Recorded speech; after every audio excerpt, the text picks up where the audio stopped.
So this is a story about Rahaf Mohammed, and she is the girl that was barricaded in her hotel waiting for the UN because she feared that she was going to be taken back to Saudi Arabia, and her father, who is the governor, was pretty much going to execute her. That's what her cousin was threatening during her tweets. As you can see, the story starts off here, and she goes from basically panicking and asking for help, just pleading to anyone, to just gaining, like, look, 49.4 followers. Watch what happens when I refresh it. Boom, 300 followers just now, just in that quick refresh. So basically 50,000 plus people all work together to help this girl. I've never seen anything really worthwhile on social media before. It's usually just like a photo of somebody, and then people like it and they go, oh, you're pretty, or oh, hey, you're dumb, or whatever. Right here, this is the resolution of it. UN has arrived. They are interviewing Rahaf. They gave their word that she would remain in their custody. That's the UN's custody, and that she is safe. This is what they promised. And this is an ABC reporter right here. At one point she was panicking so much she was just typing in, I want to see UN, I want to see UN, I want to see UN. And these are her videos that are coming up. A lot of them are coming up just as a black picture right now, not actually showing anything. And a lot of different people were trying to lie, saying she was from Kuwait, things like that. And she's posting her student ID card right here. I can't translate it for you, but other people have in their threads. And she's basically stating that she's lived in Saudi Arabia her entire life. And this is from her university ID from 2018. It's unbelievable to see how many people. And this is her barricaded in the hotel room here. Mm-hmm.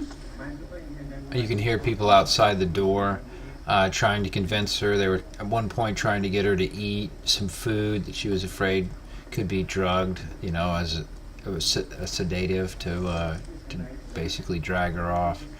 But I want asylum with UN.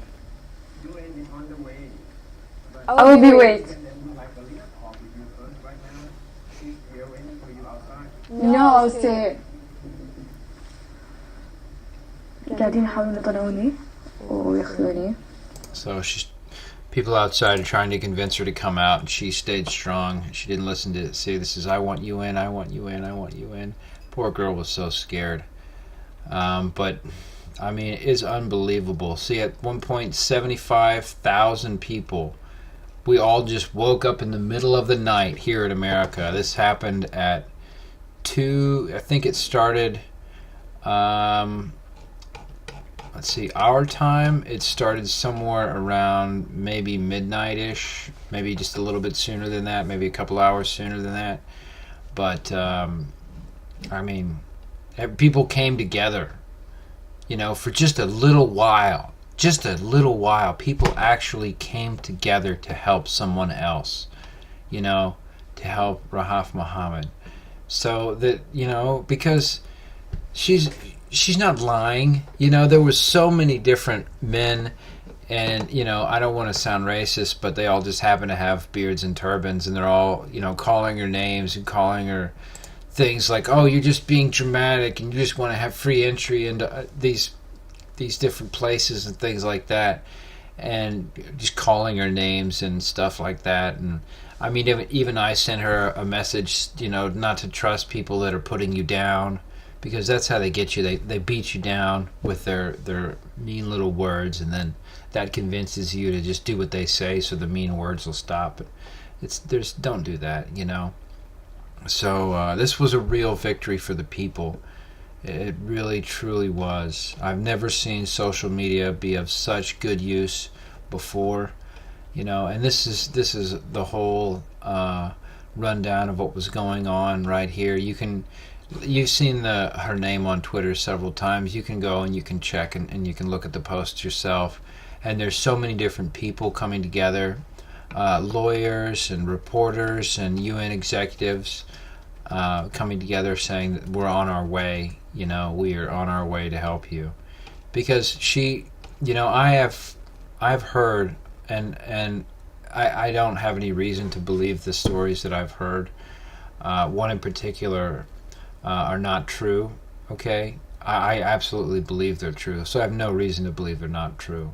But there was a woman in India, and she was related to somebody I used to know really well, and she was being beaten by her husband and her husband's family, and she came back to her original family before the arranged marriage, and she had bruises all over her, and they just sent her back to that abusive family. Her real family did, send her right back, and she was gone. A few days later, she was strangled and burned to death, just like that. So these cases, these situations, these are not fake. These are not things that should just be taken lightly and said that, let's just make up an excuse of why, she's just doing this, because obviously she's not. I mean, look how many thousands and thousands. Look, I'm going to refresh it again. Boom, 200 more people are following her. So, I mean, look how many people are sitting there. And by showing you the following numbers, I'm showing you these are the number of people that are agreeing with her. Almost 50,000 people. When I first started watching, she had somewhere around 1,000 followers. And she's going to be a news story.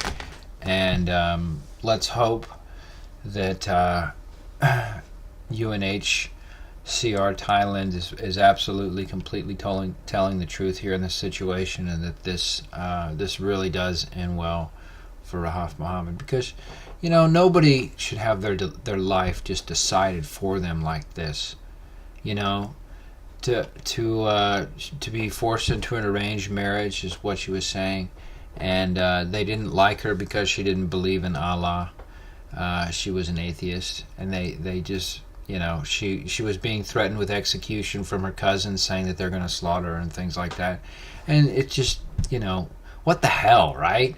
I mean, I know that this is kind of a catchphrase and stuff, but we do live in the modern time in 2019, and fortunately we have social media, things like Twitter, and a Twitter storm can just happen like that, where all kinds of scandals and all kinds of things can come up. But in this case, it was truly used for a very good purpose, to give a voice to the many so that they can help the few.